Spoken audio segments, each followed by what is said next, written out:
La Procura di Agrigento ha concluso la complessa inchiesta sulla drammatica esplosione in cui sono morte 9 persone a Ravanusa. La tragedia non si poteva evitare, è impossibile individuare chi saldò male il tubo del gas. Ancora quasi vuota l'Assemblea regionale, si rientra a giugno, stilato un programma di priorità da affrontare. Venerdì e sabato ad Agrigento appuntamento sulla figura giuridica del medico nel diritto penale civile. Domani l'ex provincia di Agrigento presenta progetto sulla riqualificazione del fiume Acragas. Il 25 maggio alla Biblioteca Luccheziana si parla del congresso dell'ADC 1983. La Pro Favara riconferma il direttore sportivo e punta a conquistare la promozione in Serie D nel 40° della sua fondazione.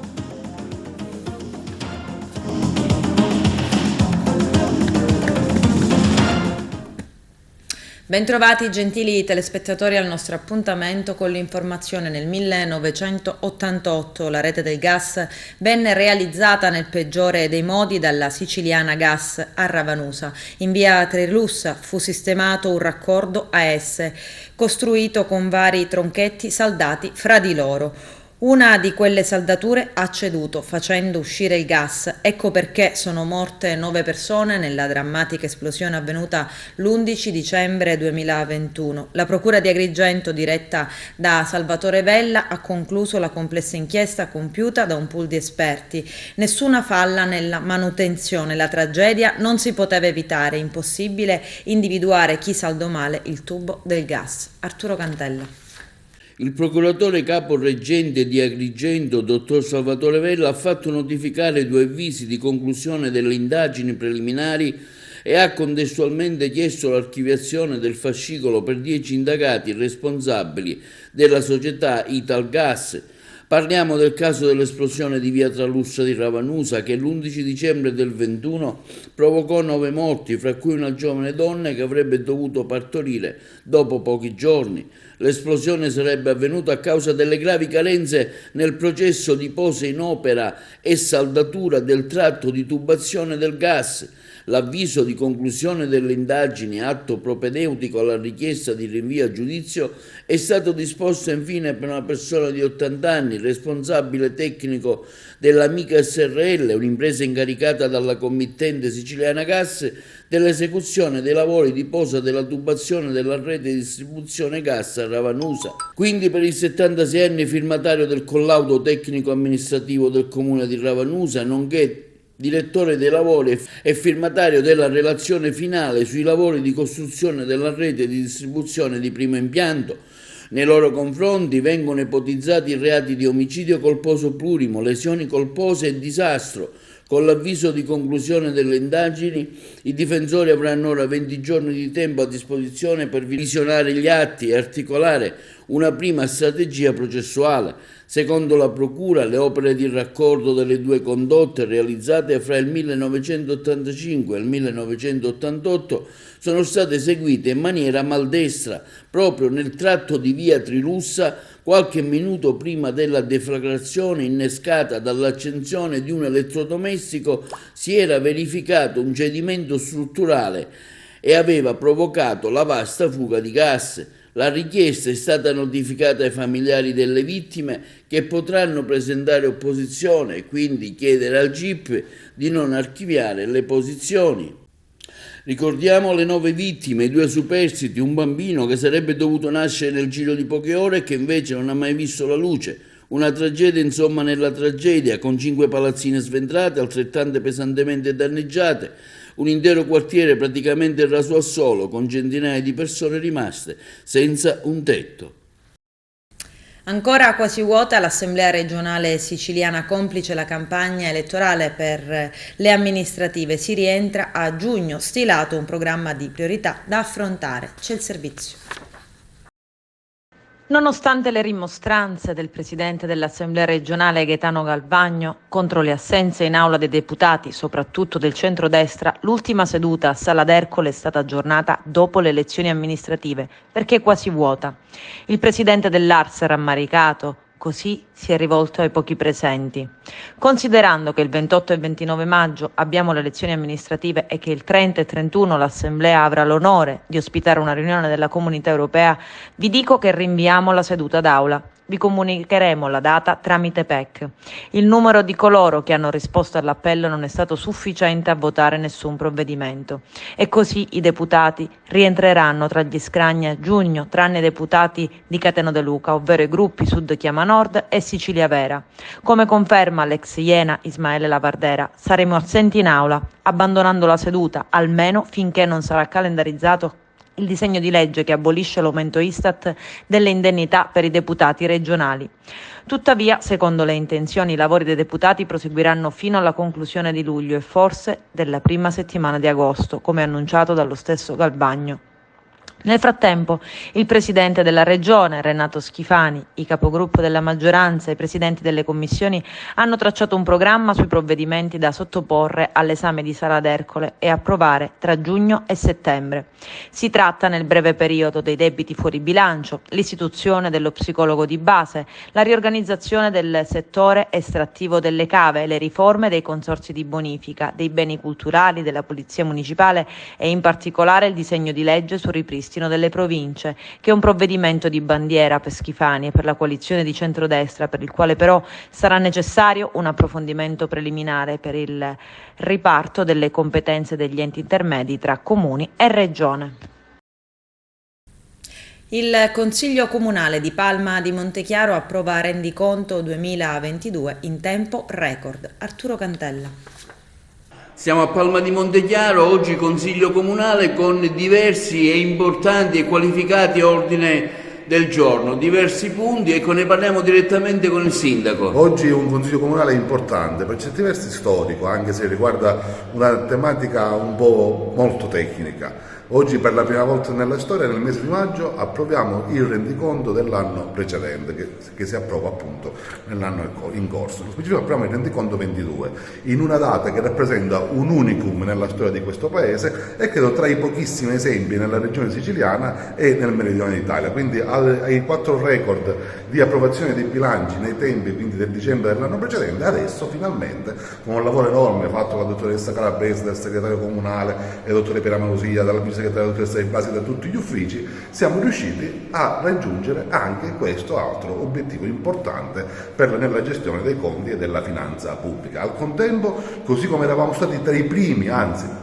lo diciamo con orgoglio, il primo comune ad approvare la prima versione dello statuto del consorzio della legalità per i beni confiscati alla mafia, ci hanno richiesto di intervenire per sistemare delle cose da parte della prefettura e oggi il Consiglio Comunale ha esitato e dato l'immediata esecutività anche a questo importante provvedimento. L'occasione è stata importante anche per salutare Sua Eccellenza il prefetto che ha servito con onore questo territorio e noi siamo eternamente riconoscenti per la vicinanza che ha avuto nei confronti dei comuni e del territorio, per la sensibilità umana dimostrata in tantissime occasioni, in particolare nella gestione dei migranti e in difesa della legalità, nella lotta contro la criminalità organizzata. Le siamo eternamente grati, Eccellenza, e un grande benvenuto al nuovo prefetto, il dottor Filippo Romano. A Sua Eccellenza il prefetto lunedì daremo il benvenuto a Braccia Aperte nella nostra provincia, certi che continueremo nel solco già intrapreso. Si discuterà anche dell'istituzione Fondazione Tomasi di Lampedusa, che svolge un ruolo importante per la promozione della cultura a Palma. Sì, abbiamo discusso sull'approvazione appunto del rendiconto questo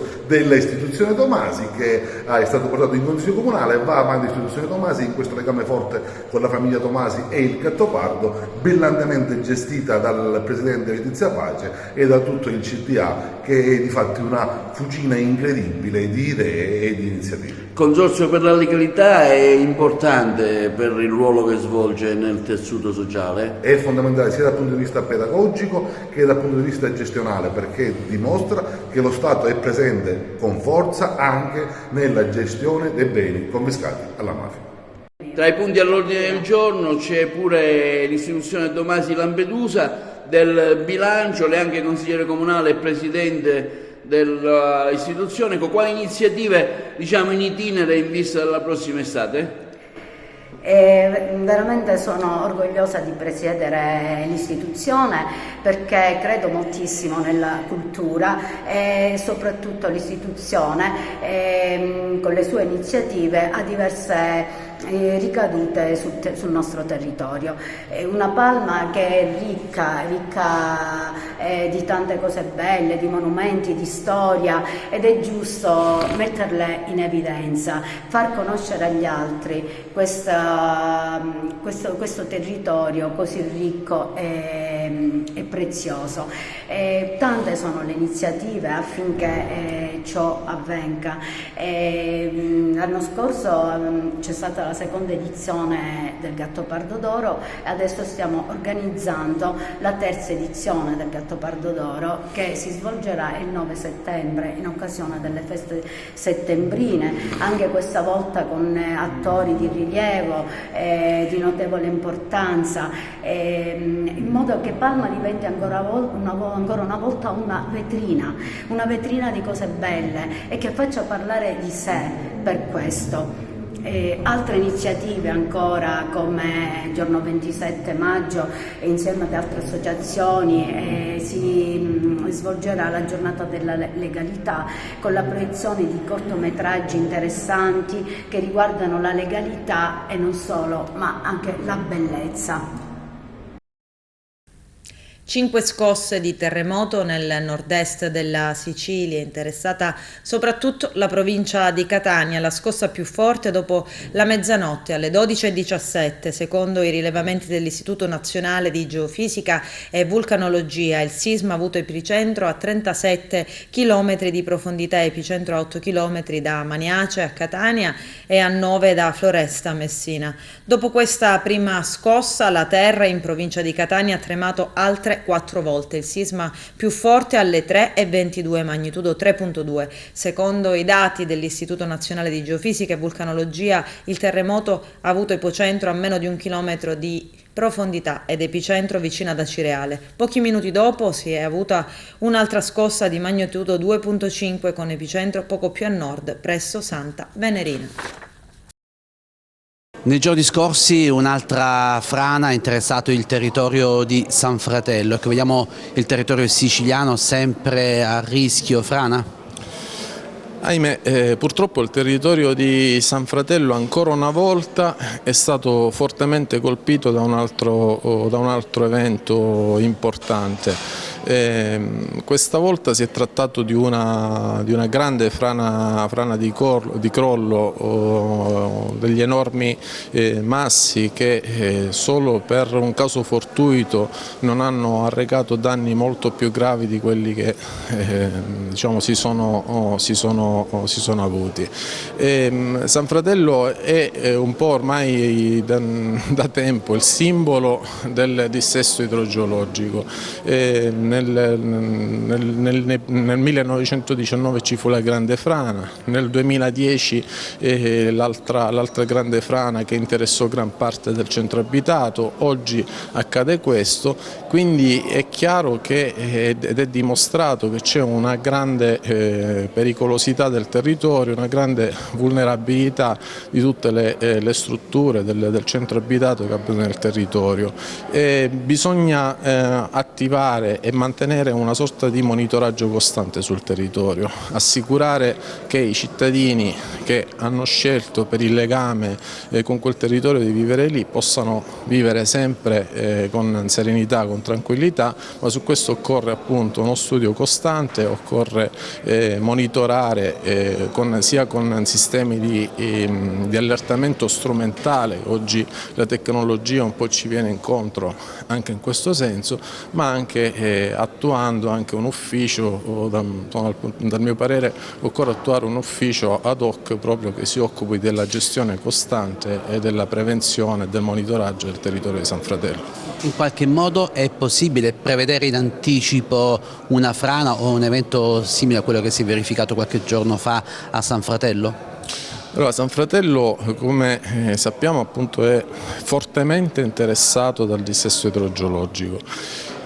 Prevedere significa nel momento in cui noi sappiamo che ci sono delle pericolosità sul territorio e nel tempo sono state fatte delle opere di mitigazione della pericolosità, ma probabilmente ciò che oggi possiamo dire che è mancato è stato quel monitoraggio. È un territorio vastissimo, per poter fare il monitoraggio servono risorse, servono strumenti ad hoc e proprio, torno a dire, la tecnologia oggi mette a disposizione degli strumenti che, applicati ad esempio a un costone roccioso come quello, al minimo movimento lancia dei segnali che permette di liberare, di sgomberare quantomeno quelle zone che possono essere esposte ad un'eventuale caduta dei massi e quindi un rischio per le persone. Mafia di Villabate, sequestrati beni per 500.000 euro, a 2 arrestati nell'operazione Luce, i dettagli nel servizio.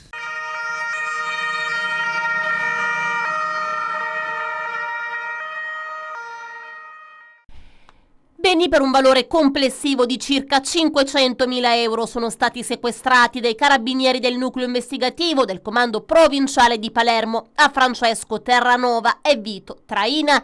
I militari hanno eseguito un provvedimento su disposizione della direzione distrettuale antimafia di Palermo. Terranova, ritenuto il reggente della famiglia mafiosa di Villabate, attualmente detenuto dopo essere stato arrestato nell'operazione denominata Luce del 26 aprile scorso per associazione mafiosa, estorsione, intestazione fittizia di beni e riciclaggio. In passato era stato condannato definitivamente per il ruolo di vertice che aveva assunto nel clan di Villabate e aveva finito di scontare la pena nel 2021. Traina, affiliato alla famiglia mafiosa di Villabate, è finito in manette nello stesso blitz antimafia per associazione mafiosa, estorsione, intestazione fittizia di beni e anche lui riciclaggio. I sigilli sono scattati per l'impresa individuale intestata a Traina, azienda attiva nel commercio all'ingrosso di imballaggi che gli inquirenti ritengono sia partecipata occultamente da Terranova. La ditta operava nel settore del commercio delle pedane in legno, verosimilmente avvalendosi di una posizione di forza legata al ruolo mafioso assunto dagli indagati. Così spiegano gli investigatori dell'Arma. Avrebbe operato nel comprensorio di Villabate sostanzialmente regime di monopolio, sequestrati anche un rapporto bancario di 7.600 euro in contanti trovati a Terranova ed 8.100 euro in contanti trovati invece a Traina, entrambi al momento dell'arresto. Presentato oggi a Palma di Montechiaro il progetto Eco Educazione di Comunità. Il nostro direttore Arturo Cantella era lì. Un progetto importante per il comune di Palma Montechiaro, fatto in tandem con diverse associazioni, tra cui la Farm Cultural Park.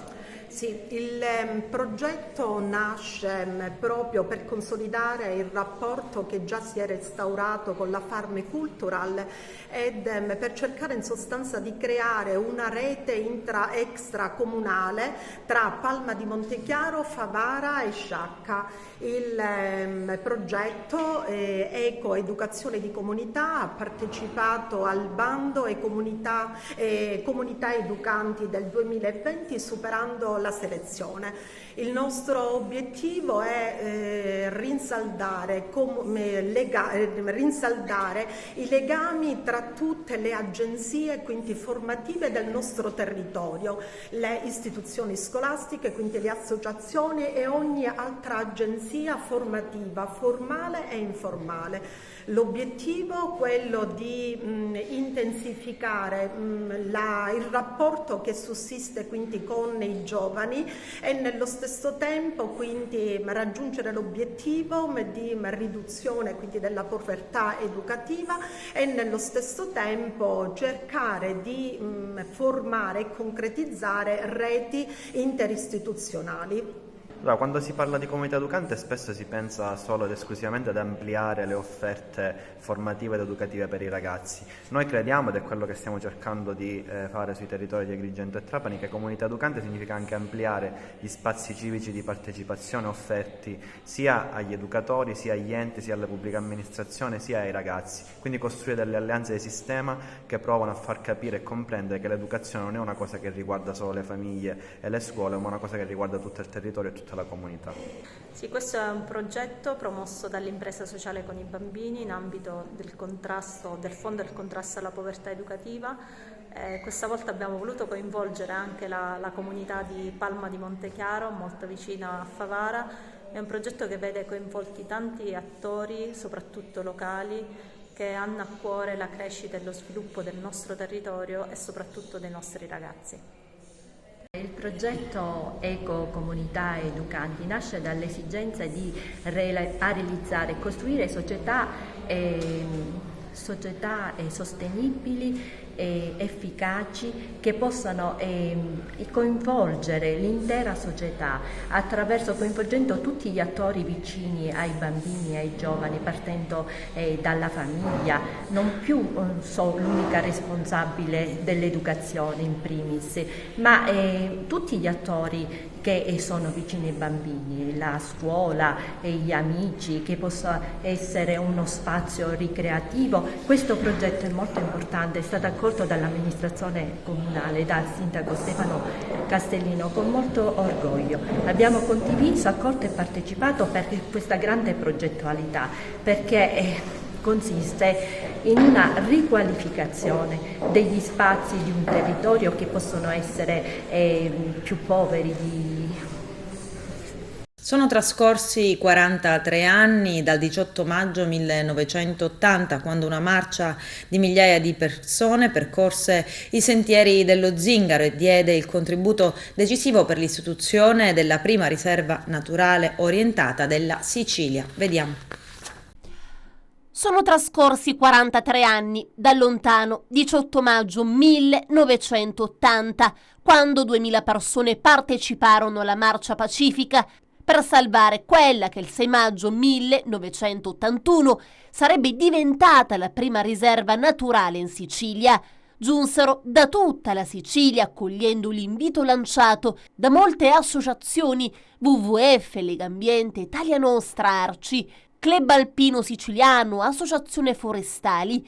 La manifestazione scongiurò il progetto finanziato dall'assessorato regionale al turismo di allora, che prevedeva la realizzazione della strada litoranea che da Scopello doveva giungere fino a San Vitolo Capo. La tenacia e l'impegno di quei 2000 siciliani salvarono uno dei tratti di territorio più belli dell'isola e non solo: la Costa Rocciosa, a strapiombo, le calcette, la grotta del Luzzo, abitata fin dal Paleolitico, la tipica vegetazione della Gariga e della macchia mediterranea con la palma nana, che qui può raggiungere anche 2 metri di altezza, e poi la fauna bellissima con i falconiformi che nidificano nella falesia, e ancora l'equilibrio tra natura ed insediamenti umani, una simbiosi perfetta. Quella del 1980 fu la prima manifestazione indetta in Sicilia per la salvaguardia del territorio, un punto di svolta dal punto di vista ambientalistico. Come dichiarato anni addietro in una intervista alla Repubblica da Franco Russo, uno dei promotori della marcia e all'epoca direttore dell'Istituto di Conservazione dell'azienda Foreste Demaniali, a difesa dello Zingaro si creò un forte movimento d'opinione che comprendeva ambientalisti, docenti, universitari e operatori forestali. Scrissi il manifesto della famosa marcia che ebbe grande eco sugli organi di informazione e inaugurò una nuova fase legislativa in Sicilia per le aree protette, anticipando di diversi anni la legge quadro nazionale sui parchi e sulle riserve naturali. L'impatto sull'opinione pubblica fu straordinario. Era la prima volta che in Sicilia ci si mobilitava davvero, e per salvare che cosa? Una fetta di territorio ad oggi importantissima. La marcia rappresenta una tappa fondamentale per il movimento ambientalista e più in generale per la coscienza civile della società siciliana. I risultati di quella mobilitazione popolare, in effetti, non tardarono ad arrivare. Meno di un anno dopo, il 6 maggio 1981, una legge regionale sanciva l'istituzione della riserva naturale orientata dallo Zingaro, la prima in Sicilia. La legge fu votata da tutti i gruppi parlamentari dell'Assemblea regionale siciliana. E così la battaglia per lo zingaro aprì nuove prospettive anche in merito all'esproprio di aree di interesse naturalistico, si creò uno schieramento civile ed istituzionale che si impegnò per quel risultato frutto di una battaglia per un territorio che è ancora integro ed è apprezzato ed ammirato dal turismo internazionale. Quella marcia, in sintesi, partorì una nuova generazione di cittadini sensibili anche alle tematiche ambientali, pronti alla difesa del territorio, aperti a nuove forme di rapporti tra esseri umani e natura. Per questo ricordiamo con orgoglio quella data, consapevoli che tante questioni e tanti problemi sono ancora aperti, sì, ma che quella tracciata allora e la via da seguire ora e sempre. Tra l'altro, noi di Video Sicilia abbiamo assistito a quella che lo scorso anno, 2022, fu l'ultima marcia in difesa di questo meraviglioso territorio. La figura giuridica del medico nel diritto penale e civile, questo è il tema del convegno promosso dall'Ordine dei Medici Chirurghi e degli Odontoiatri, in programma domani, venerdì 19 e sabato 20 all'Hotel Dioscuri by Palace a San Leone ad Agrigento. I lavori avranno inizio venerdì alle 15 e saranno moderati da Salvatore Cardinale, già presidente della Corte d'Appello di Caltanissetta. Dopo i saluti di Mario Zappia, commissario straordinario dell'ASP, di Santo Pitruzzella, presidente Omceo Agrigento, si terranno le relazioni di Salvatore Cardinale, Salvatore Vella, procuratore aggiunto della Repubblica di Agrigento, Vincenza Gazziano, presidente del Consiglio dell'Ordine degli Avvocati di Agrigento, Cristoforo Pomara, professore ordinario di medicina legale all'Università degli Studi di Catania. Prevista alle 18 la discussione conclusiva a cura dei consiglieri Omceo di Agrigento, Onofrio Cacciatore, Pietro Curella, Fabio Navarra, Leonardo Russo e Ignazio Tavormina, medico legale di Agrigento. Etica e codice deontologico, informazione sanitaria e pubblicità sanitaria sarà il primo argomento in discussione nella sessione mattutina di sabato. Alle 9 in punto a relazionare saranno Luigi Traversa, presidente CAO Agrigento, e Salvatore Casà, consigliere Omceo. La mattinata proseguirà con le relazioni di Monica Salerno, professore associato di medicina legale all'Università degli Studi di Catania, Silvia Capitano e Alfonso Pinto, giudice della sezione civile del Tribunale di Agrigento. Sarà a cura dei consiglieri Omceo Agrigento, Geraldo Alongi, Concetta Giambrone, Pietro Luparello, Giuseppe Gueli, di Adele Lauricella, medico legale di Agrigento, e di Emilia Vinti, ANF sezione Agrigento, la discussione conclusiva dei lavori. Giovedì prossimo, 25 maggio alle ore 17, alla Biblioteca Lucchesiana di Agrigento, l'operatore culturale Enzo Di Natale ha organizzato un appuntamento tematico sul Congresso regionale della Democrazia Cristiana del 1983. Vediamo. Si parlerà della democrazia cristiana, un momento importante, il 25 maggio, che organizza l'associazione Bioetica Evangelium Vitae. Sono trascorsi 40 anni dal lontano 1983, quando la Democrazia Cristiana organizzò un congresso regionale in Sicilia che si svolse proprio nella città di Agrigento, al Giolotelle. In quel congresso molto travagliato, la Democrazia Cristiana in Sicilia fece una scelta davvero coraggiosa, quella di estromettere dal partito i Corleonesi e Ciancimino che li rappresentava.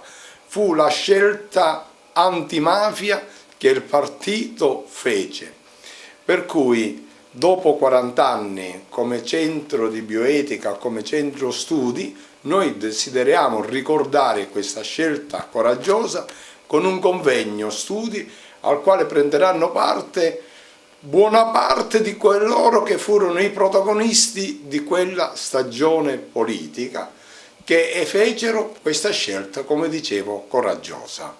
Dunque un momento di riflessione, non solo per quanto riguarda il passato, ma anche per riproporre oggi a chi si avvicina alla politica o anche agli stessi partiti politici che dinanzi all'attività criminosa, dinanzi alla mafia, la politica deve prendere le distanze.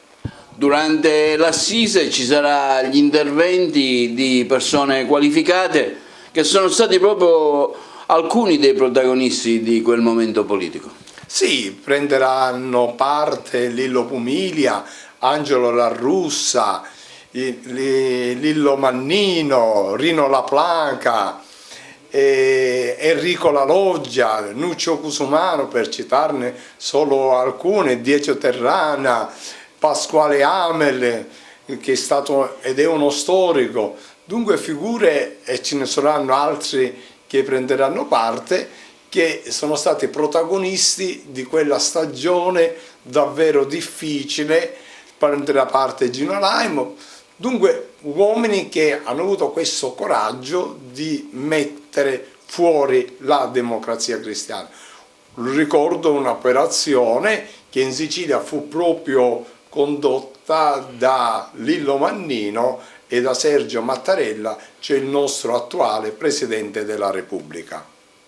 Sarà presentato domani, venerdì 19 maggio, alle ore 11 nell'aula consigliare Giglia del Libero Consorzio Comunale di Agrigento il progetto riqualificazione e valorizzazione della foce del fiume Acragas, elaborato dal Libero Consorzio, prevede interventi sulla foce e sulle aree connesse ad una porzione di territorio che costituiscono la memoria delle origini della colonia greca. L'area è peraltro molto interessante sotto il profilo ambientale. Da diversi anni è stato di degrado. L'idea progettuale, condivisa con il Comune di Agrigento, l'Ente Parco Archeologico e la Soprintendenza dei Beni Culturali di Agrigento, prevede la riqualificazione della foce nella convinzione che possa costituire un'importante integrazione culturale e turistica della stessa Valle dei Templi. L'area verrà trasformata in un museo all'aperto dell'antico porto di Akragas, che determinò la nascita e il prestigio della colonia greca. Saranno recuperati a tal fine i locali dell'ex focetta da destinare a centro di accoglienza turistica e di educazione ambientale, valorizzando così tutti gli aspetti della foce in funzione della fruizione turistica. Alla presentazione interverrà l'assessore regionale ai beni culturali e identità siciliana Francesco Paolo Scarpinato. Adesso c'è la pubblicità, a tra poco vi aspetto. Calcio, la Pro Favara riconferma il direttore sportivo Tino Longo e punta a vincere il campionato e a conquistare la Serie D in occasione dei 40 anni della sua fondazione. Giuseppe Moscato. La Pro Favara, che ha appena concluso il campionato d'eccellenza a Girone A con un brillante terzo posto, totalizzando 62 punti, 8 in più rispetto alla precedente stagione, riparte dalla riconferma del direttore sportivo Tino Longo. E le prospettive per il prossimo anno sono ancora migliori. Il presidente della società gialloblu, Rino Castronovo, unitamente ai dirigenti Salvatore Marrone, Pasquale Capodici, Gino Mendolia, sono stati chiari. Nel 2024 la Pro Favara compie 40 anni. Vogliamo festeggiare questo importante anniversario regalando alla città di Favara la Serie D. Nella riunione di ieri sera, presenti tutti i vertici della società, oltre che confermare come direttore sportivo l'esperto Tino Longo, sono stati analizzati i punti di forza, ma anche le criticità della stagione appena archiviata e soprattutto è stato definito chiaramente l'obiettivo della prossima stagione, ovvero la Serie D. Sarà compito di Tino Longo, esperto conoscitore del calcio siciliano, costruire l'impalcatura tecnica della squadra tra importanti riconferme e grossi colpi di mercato. Scontata la riconferma di mister Gaetano Catalano, eccellente allenatore che ha saputo gestire alla grande la rosa dei giocatori, dimostrandosi uno dei più preparati e competenti allenatori del campionato. La società sta iniziando a mettere tutti i tasselli al posto giusto tra riconferme e nuovi arrivi, con l'obiettivo, come detto, di vincere il campionato e andare in Serie D. Per raggiungere questo ambizioso e importante obiettivo, ha detto Castronovo, abbiamo bisogno anche dell'aiuto delle forze imprenditoriali e commerciali del Paese che devono aiutarci a realizzare questo sogno. Nel 2024 festeggiamo i 40 anni di stagioni calcistiche. Con i miei collaboratori e i dirigenti vorremmo fare un grande regalo ai nostri tifosi e a Favara tutta. Siamo pronti e maturi per il salto di categoria. Nei prossimi giorni ci saranno le prime ufficializzazioni dei giocatori che lo scorso anno sono stati fondamentali e i primi nuovi acquisti. Torna con la 9ª edizione del prossimo 20 e 21 maggio. Buongiorno Ceramica a Santo Stefano di Camastra. Le iniziative si svolgono in contemporanea in 45 città di antica tradizione ceramica in tutto il territorio nazionale. C'è il servizio.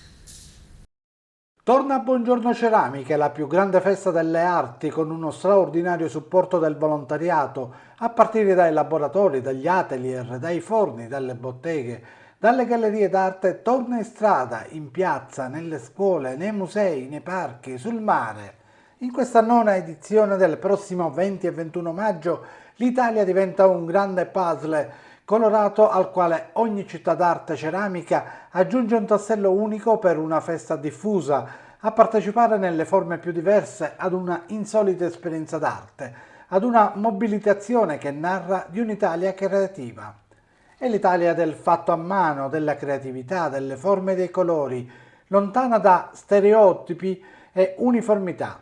Nel penultimo weekend di maggio tutti possono scoprire botteghe, laboratori, atelier in cui quotidianamente la ceramica viene pensata e realizzata. Possono incontrare i protagonisti, gli artigiani, giovani artisti, designer, vederli lavorare, toccare l'argilla, provare magari a mettersi al tornio, smaltare, capire il valore del fatto a mano. Possono entrare nei musei, in gallerie, seguire i percorsi di visita a tema, conoscere tradizioni secolari e scoprire le creatività più innovative.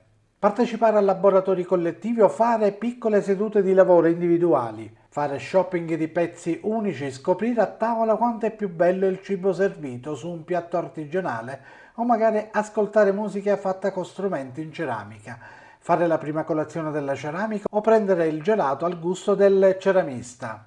Le iniziative si svolgono in contemporanea nell'arco della 2 giorni nelle 45 città di antica tradizione ceramica in tutto il territorio nazionale e in alcune città della ceramica europee. In Sicilia sarà l'ultima occasione per visitare la mostra Le 1000 forme dell'anima presso il Museo della Ceramica di Burgio, 38 opere in legno e terracotta dell'artista Salvatore Rizzuti. Sciacca in questa occasione porta l'insolito carnevale in ceramica. La secolare tradizione del carnevale viene spostata in questa data e sarà un mix di festosa creatività con protagonisti proprio i ceramisti e le loro botteghe.